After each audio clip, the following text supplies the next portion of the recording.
नमस्कार दोस्तों। आज हम इस वीडियो में थर्मल इंजीनियरिंग का जो स्टेडी फ्लो एनर्जी इक्वेशन है उसके बारे में स्टडी करेंगे। स्टेडी फ्लो एनर्जी इक्वेशन का डिटेल में स्टडी करेंगे और डीप डेरिवेशन मतलब स्टेडी फ्लो एनर्जी इक्वेशन कैसा फॉर्म हुआ है, कैसा तैयार हुआ है, वो हम इस वीडियो में देखने वाले हैं। तो चलो अब हम वीडियो शुरू करेंगे। तो स्टेडी फ्लो एनर्जी इक्वेशन इसका शॉर्ट फॉर्म है SFEE। तो स्टेडी फ्लो एनर्जी इक्वेशन क्या होता है?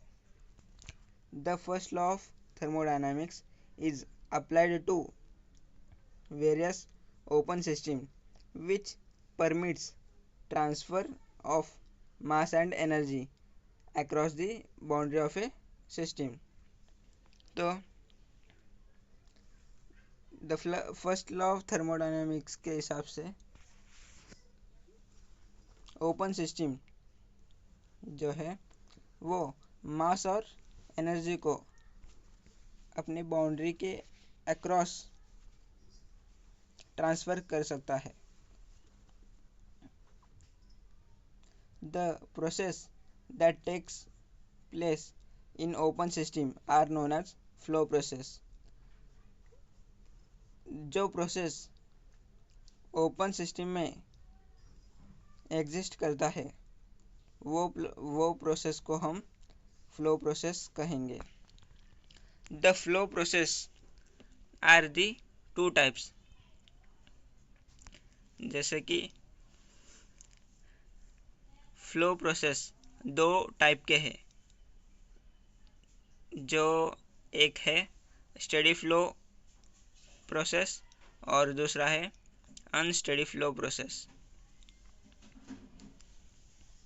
For a steady flow process following conditions must be satisfied. Steady flow process के लिए फॉलोइंग प्रोसेस जो है वो सेटिस्फाई होना ज़रूरी है।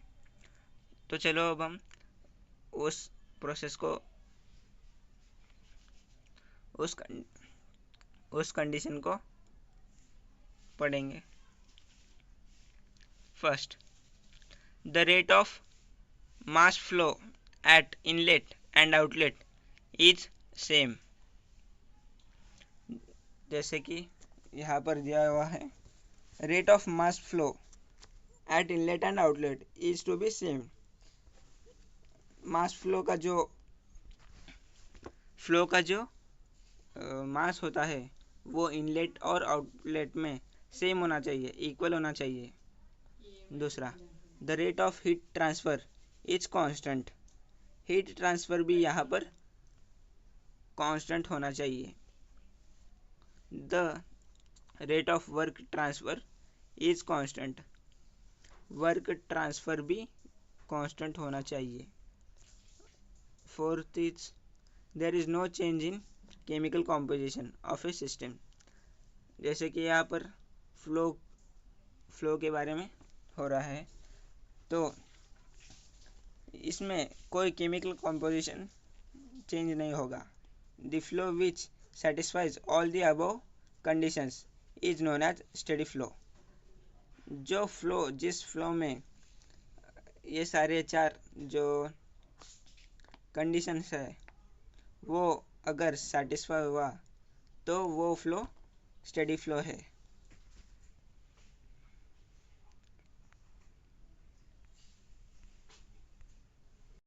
तो अब हम स्टेडी फ्लो एनर्जी का इक्वेशन देखेंगे। यहाँ पर हमें एक फिगर दिया हुआ है, उसके बारे में थोड़ा बताऊंगा मैं अभी। Consider a open system as shown in the figure through which a fluid passes at steady rate. The fluid enters the system through inlet and leaves the system through outlet. यहाँ पर जो फिगर दिया हुआ है उसमें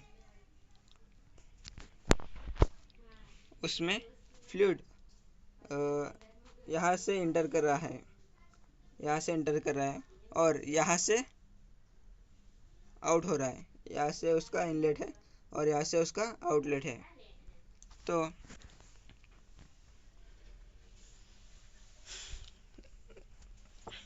late P1, यहाँ जो P1 V1, यहाँ जो P1 V1 U1 H1 VS1, इसके बारे में और सिमिलरली इसके बारे में अब हम डिटेल में बताएंगे इधर। तो late P1 is equal to pressure of a fluid at inlet in Newton per meter square. V1 is the velocity of fluid at inlet in meter per second. Small v1, इसका मतलब small v1 is equal to volume of a fluid at inlet in meter cube. U1 is the internal energy of a fluid in joules. Z1 is the height of a inlet from the ground in meters, जो कि यहाँ दिया हुआ है height। तो अब हम आगे बढ़ेंगे। Similarly, P2 V2 V2 U2 and Z2, these are the corresponding values at outlet, and these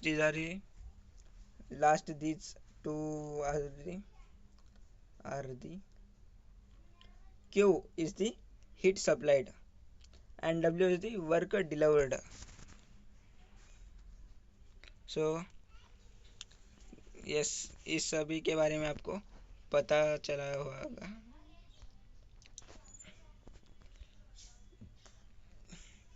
इस सभी के बारे में आपको पता चला हुआ होगा कि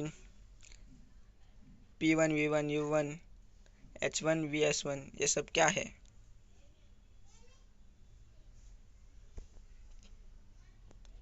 तो consider 1 kg of fluid entering the system. The total energy of a fluid at inlet E1 is equal to E1 यानी कि total energy of a fluid at inlet is internal energy plus flow work plus kinetic energy plus potential energy plus heat। तो वो यहाँ पर हमने नीचे दिया हुआ है E1 यानी कि energy at inlet. Internal energy का जो नोटेशन है वो U1 है और वैसे सभी के यहाँ पर नीचे दिए हुए हैं। तो लास्टली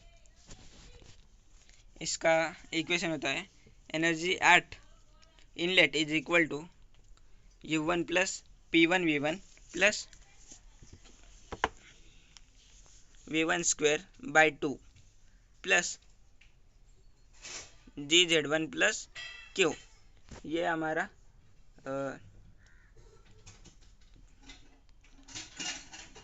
एनर्जी एट इनलेट है। तो similarly total energy leaving the system at outlet वो भी हम अब देखेंगे। वो E2 is equal to E2 का मतलब है energy at outlet. E2 is equal to U2 plus P2 V2 plus V2 square by 2 plus GZ2 plus W। ऐसा इसका इक्वेशन है। तो चलो आगे बढ़ेंगे। According to first law of thermodynamics, total energy remains constant. Therefore, according to हमारा first law जो है उससे हम यह कह सकते हैं कि total energy remain constant. So total energy अगर कांस्टेंट होगा तो E1 and E2, जो कि these are the energy at E1 is the energy at inlet and energy at outlet E2. तो ये दोनों का जो इक्वेशन है वो यहाँ पर है।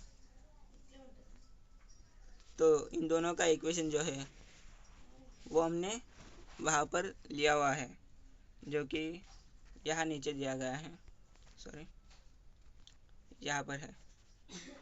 इन दोनों का इक्वेशन, इन दोनों का